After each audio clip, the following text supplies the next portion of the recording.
Well, hello, everybody. Welcome back to Cocktails and Rocktails with me, your most notorious groupie, Alice Mouse, author of this little book right here. Got a bookmark in it. What does that say? You guys know what that, even though it's nail file? You guys know what that means if there's a bookmark in the book. But anyway, these books right here, where you can get that, my merchandise, everything down in that description. And go down, fiddle about like it's the back lounge of an 80s tour bus, but wear your shoes because there's some sticky stuff happening there. Anyway, thank you guys as always for just being here, for being part of the family, for the conversations, for the fun I'm having with you guys, because I'm having a total fun. I know I suck at answering emails. I am trying to catch up to get as many as done as I can on the days that I am available to do it.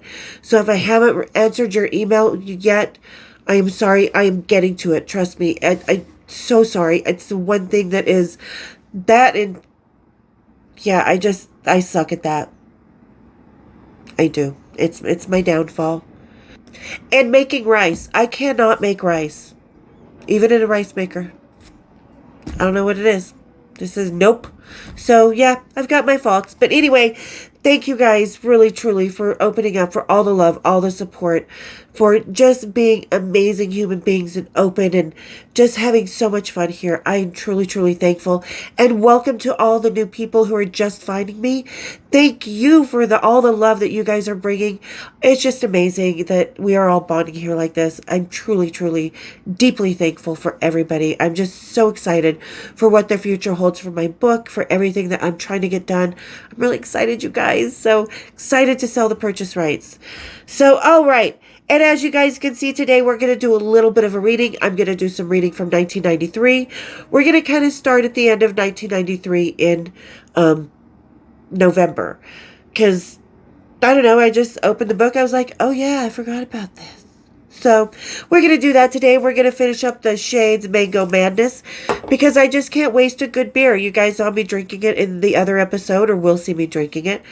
But yeah, but it's really good. So, all right, everybody grab your madness, kick up your feet, and let's have a little cocktails and rocktails. Cheers, big ears. Yep, still good. Still good. And still construction on the road going on outside. So sorry for any bangs or any of that. But okay, so let's get to a little reading here. And I can't believe I'm using my hard copy to read. I never use this one. Let me move this a little here. Dish over here, and we are going to go here. Okay, so this is November of 1993. Oh. Hendrik Ostergaard from Dirty Looks. That's a whole other fucking chapter. I've talked about him. Go find that episode. He had just left town, and that was a roller coaster from 12 different directions. So that's kind of where I am. You know, you fall in love sometimes, and maybe not so much love, but you have an undeniable connection, an undeniable, attraction, energy, feelings, whatever for someone.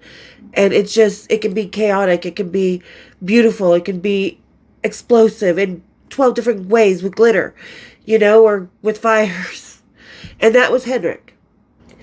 And there had just been a fight with Stevie Rochelle from Tough out at a show over me. Yeah, it was pretty bad. So that's kind of where I was at. I was kind of reeling after getting off that roller coaster. So this is where we are. In November of 1993 at Robert Plant Fundamentally Yours tour. So, never, ladies. You think some rock stars are off limits? Robert Plant's still at the hotel bar, so is his crew. Go find him. He's accessible, obviously. Backstage pass right there. All right. So after that, after Hendrik left, I drowned myself into rock and roll to try and wipe away the feelings Hendrik left behind the day that bus pulled away. Robert Plant came again. Yes, again. But only after Kristen put her hands on his ass and told him her mom was pregnant with her at a Led Zeppelin concert. Oh yeah. Robert's eyes bulged out of his head while he was chugging down a friggin' Pepsi. And yeah, somewhere along the way, Kristen and I invented a new after-show game with a couple of the baby animal guys and got in and took a bath in a big, huge bathtub in a nice hotel room.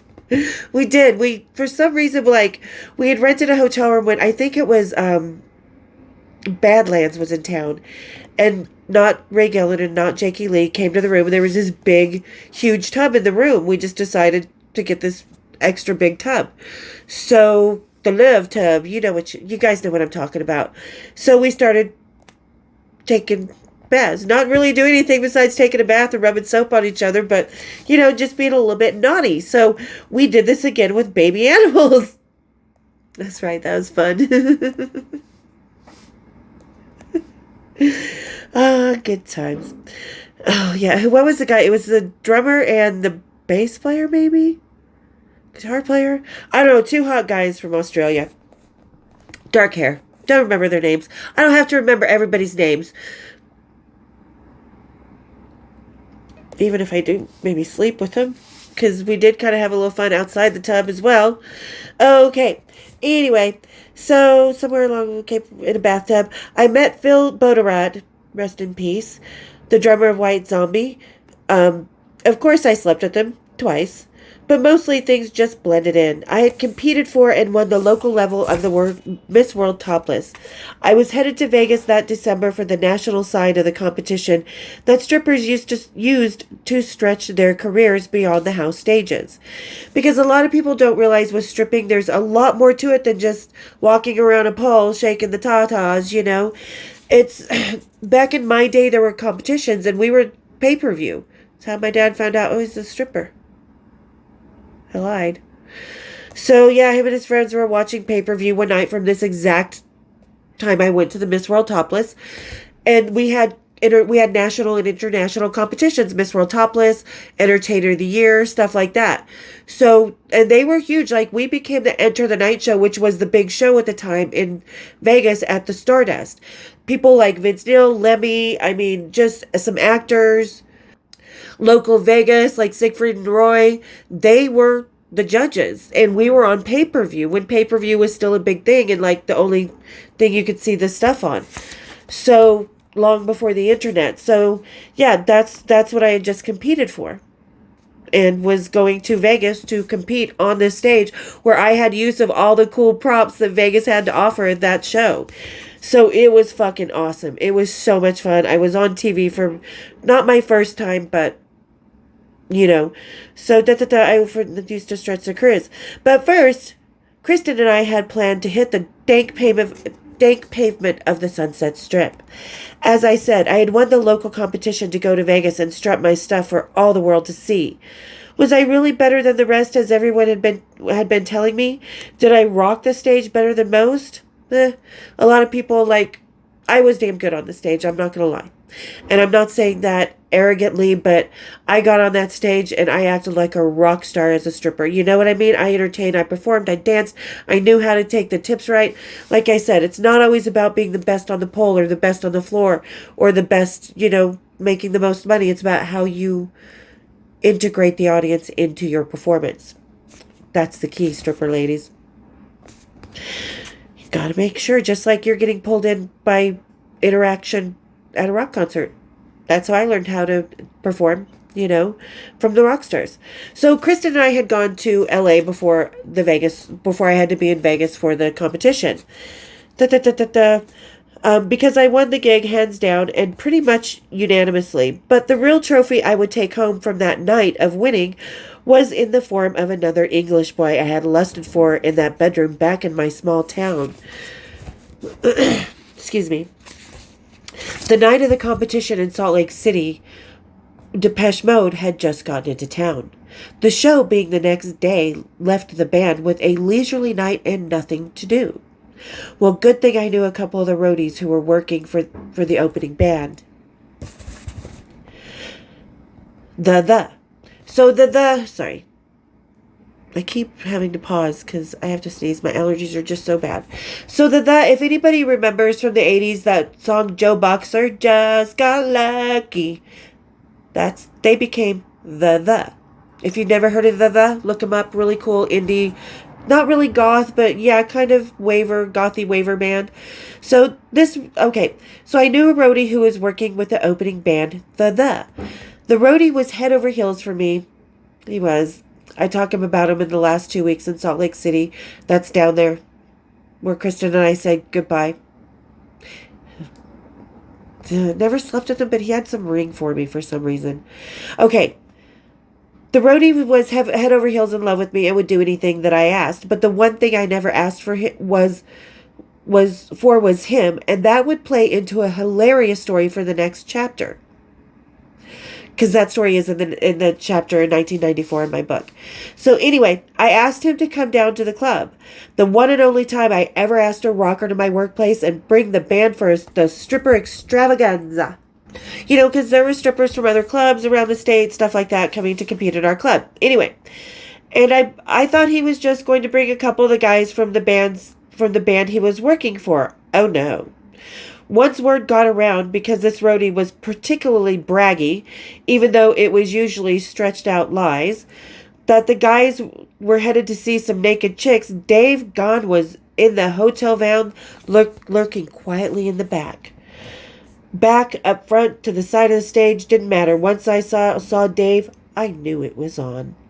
Didn't seem to matter to me that Dave was an addict and had just suffered a heart attack weeks before in Louisiana. Because, ladies, when I do talk about the episodes here, sometimes I leave things out. In my book, you can tell, I'm much more clear. So he was feeling invincible and the need to have me. As I went to say hello to my roadie friend, the swaggering lead singer butted in with all the grace of an old clunker. Roadie didn't care for this lead singer cock-blocking him. Thank you, lead singer, for cock-blocking him. This was the lead singer of the biggest new wave band from the 80s. Okay, hold on. Roadie did not care for this lead singer cock-blocking him. But what could he say? He was a roadie working for the opening band. This was the lead singer of the biggest new wave band from the 80s. Roadie stood no chance and began to drink and get a little bitchy. Sheesh. If he thought seeing Dave shake my hand a little too long was perturbing, then what this road dog would see from me the next year must have burst a vein in his sad little heart. It's like I said, that whole story is next chapter. Anyway, after I won the right to represent my state in the stripper melee next month in Las Vegas, me, Krista, Jade, and the rest of the guys that came from the tour headed back down to the hotel for the celebration. A bottle of Jaeger was bought for my victory. Couples were formed and a tour bus was invaded. Dave and I were pretty much into our own little world of flirtation and sexual peacocking from the second we left the club. But that is how it is when two people hook up on the road. You flip between the other and become tunnel vision for the person you will be sleeping with that night. Because you form these little cliques, you form these little, bonds, this little chemistry, and you just fall into your own little world. People are like, your book is repetitive. That's rock and roll. And so is this. So, let's see. Okay. And as the night grew deeper and the drinks were emptied, my now angry and mouthy little roadie was slamming around his bus in a tizzy. Well, time to go then. And go, Dave and I did. Right to his room and into his bed, the balcony, the dresser, and bathroom, from what I can remember. Things got broken and a back might have been scratched a little. But one thing is for sure, to watch Dave Gahn on stage is seriously to watch him in his swankiest sexual swagger. Holy shit indeed. One of the best fucks I have ever had. We all know that episode. And there are some ladies who agree with me. Talk about it down in the description, because we know, ladies. Daddy. Fuck Dave. The only man to ever give me a run for my money between the sheets. Oh my God, up against the wall. I was upside down at some point. I don't even know where I was upside down, but I was. Okay, anyway, I spent the next day and a half wrapping my legs around Dave's sweet little wiggly ass before he invited me to accompany him to Vancouver. Hells yeah. I jumped on the plane and flew into another few days of seeing my now rejected but apparently hopeful roadie friend turn red and throw not so subtle fits at seeing the woman he had wanted for so long on the arm of such a desirable man. I didn't care. I was with Dave. Who needed to care about anything with that man? Ladies, no. He's all done the thing He's gone south of the border on us. Mine goes out the window. Colors. Woo! Yeah. Yeah, Dave is fucking awesome. Okay. But away from the gorgeous man, I had to go. I had to get back to Salt Lake City briefly. Kristen and I had a vacay to LA to get to because we were running around all over the place with rock stars to go see rock stars, to go party in LA. We were not sedentary groupies. We're not sedentary. We didn't stay in static by any means. We were all over the fucking place. So, okay. The trip was planned before Halloween, but when Accept and a band of hot opening boys came to Salt Lake City on the 31st of October, Kristen and I took advantage that both bands would be in Southern Cali at the same time of us.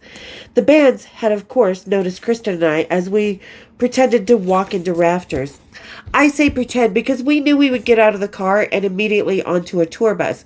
Because that's what it was like back in those days. People were so open and it was okay to party with the band. It was okay to be groupies and rock stars. So, and plus it was Halloween and we were fire and ice.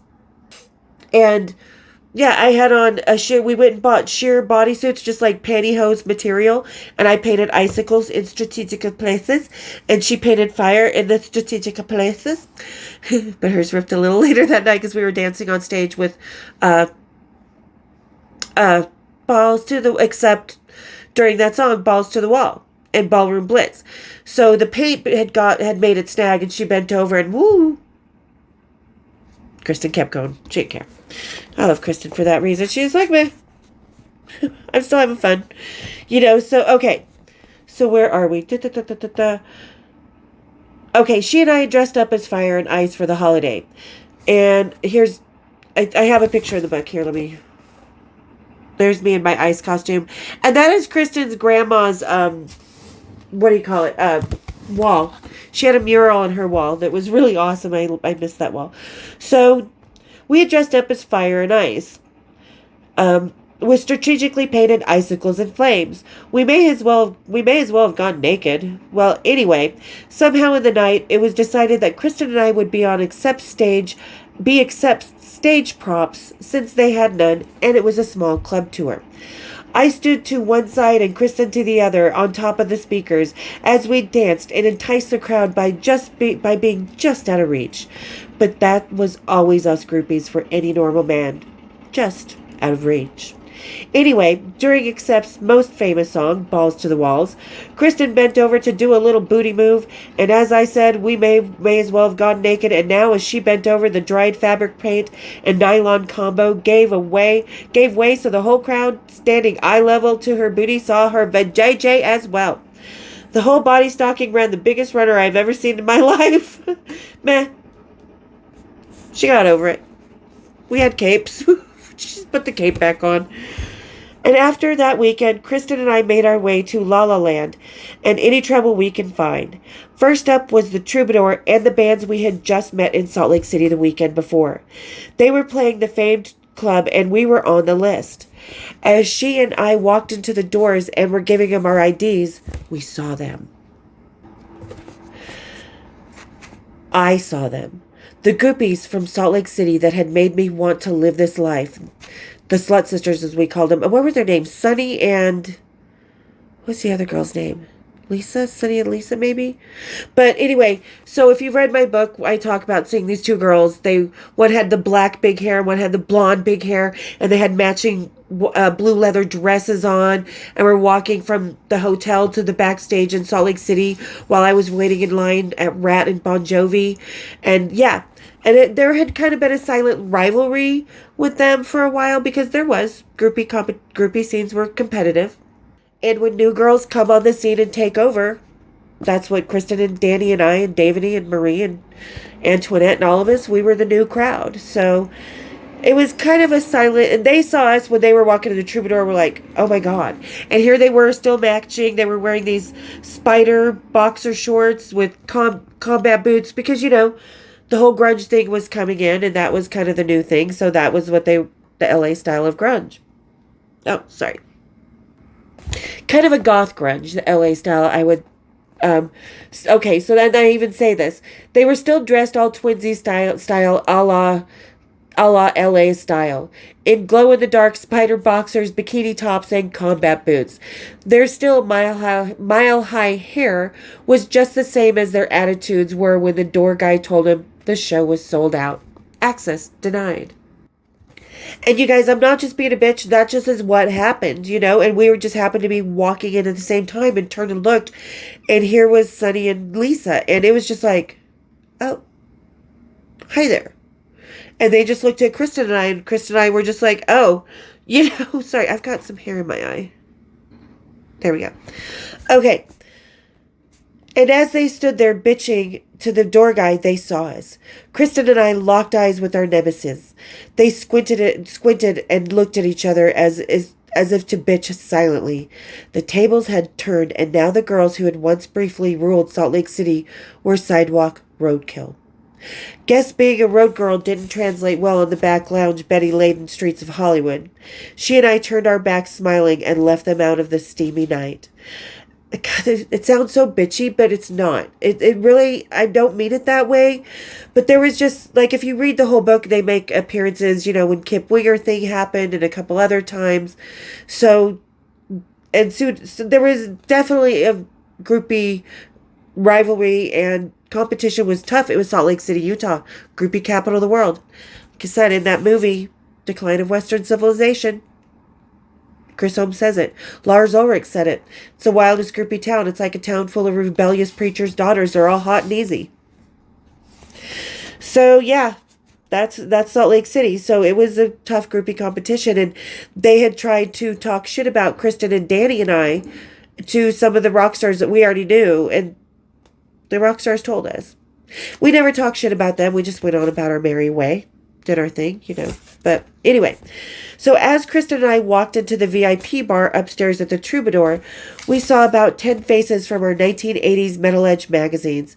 Oh, is this where all those Left Coast Wonders went? Because they sure as hell weren't touring anymore. Because, you know, this is 1993. You know, West Coast, you know, glam metal was gone, thrash was thriving, grunge was just hitting, you know. So it was a very different time. I've seen a lot of different music scenes come and go, and, you know, it was kind of a different thing. LA was the only place where the hair metal scene was still somewhat thriving, but even there. So, because there was sure of a hell of a lot of bands that weren't touring anymore here. Motorhead was on tour and home on break before their new album broke out, and it was then that none other than the hardcore legend and drug doer Lemmy had spotted me from across the room and behind Robin Crosby of Rat. Rumor had already been going around about Robin's health, and tonight he was looking worse for the wear, and obviously in denial that he had HIV and AIDS. Which we know with that new documentary, Nothing But a Good Time, they talk about this. And again, here we are in the midst. And good thing Kristen stepped away from his attention, because had she not, she might have ended up that way too. And thank goodness she did, because he was sitting on her all night and she was just not having him. She was like, no.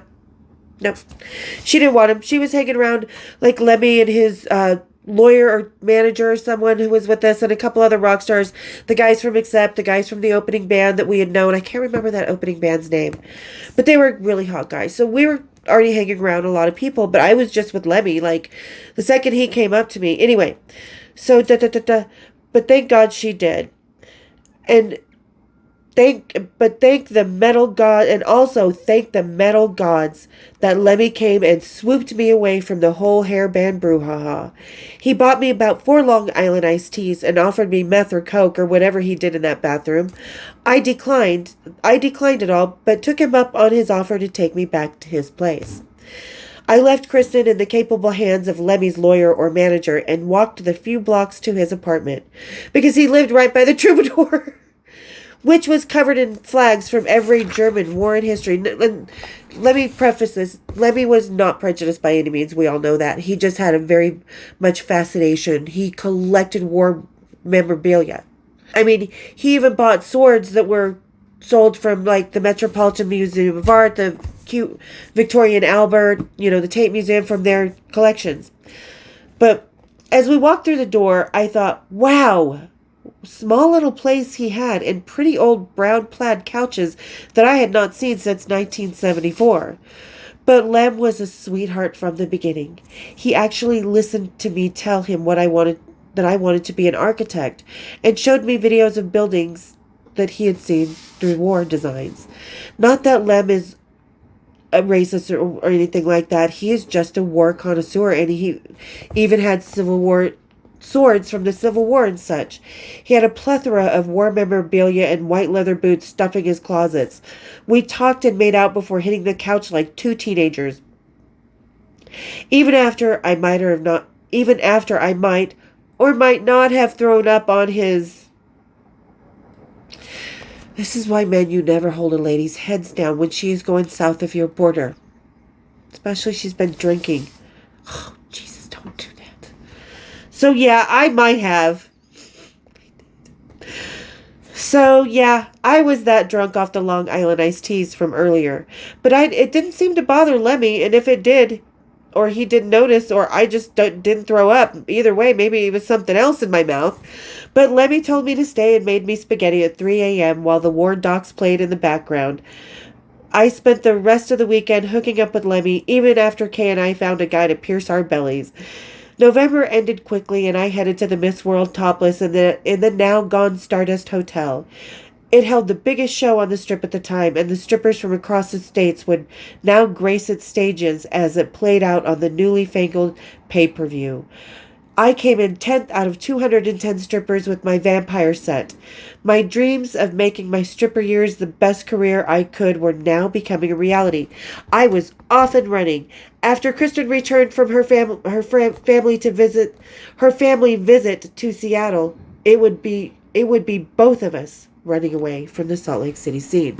Okay, because so when you did these competitions, the top 10, we always got invited. This is how I started featuring. This is how I started doing magazines. This is how I started doing the stripper career that I did. Went to the Moulin Rouge, did the Platinum Dolls, stuff like that. So this was kind of the start of that. People think stripping is something so tiny. It's either stripping on a stage or going into PORN. No. At the time, we had a lot of different options. CES, Comdex, the adult side in Vegas, representing Deja Vu. So it was a much bigger career. And this was kind of an ominous sign because Kristen had been up in Seattle visiting her aunt. And that's where she met her boyfriend. That caused us to move up to Seattle the next year in April. Anyway, that's the 1994 chapter. If you guys haven't read it, go down in that description, hit the link tree description, and go check out my book. If you are reading it for free on Kindle, then just read it from first page to last because, it is my living and I do get paid for the free reads, but only if you read the whole book. And don't just flip through it, but just actually read it because I know a lot of people want to just read about their favorite bands, but there's a lot of rock and roll history in here that people might find some answers to, So, but, and thank you to everybody who has bought the book, who has been so supportive, who has, when you are in the comments that talk to me about the book or say certain things you guys make you think of me after reading the book or watching the episode. So, again, I'm going to end the episode being so fucking thankful and truly, truly, humbly thankful of the amazing love and support and friendships here. Not just between me, but between everybody that everybody is forming. So thank you guys so much for all the love and support, truly. And thank you to getting to the end of the video with me, you guys. I hope you enjoyed the little bit that I read because it is a little bit, there's a lot to be stuffed in November of 1993, as you can see. Robert Plant, White Zombie, Depeche Mode, the stripper thing, the stripper competition in Vegas, Los Angeles, Lemmy, more Dave Gahan. So there's a little bit more that, a lot of ladies who have wanted to know a little bit more about Dave, that's what I did. So, and I don't really go more into Dave because it was the same thing. We just hung out on the road. We did our thing up against the wall, down.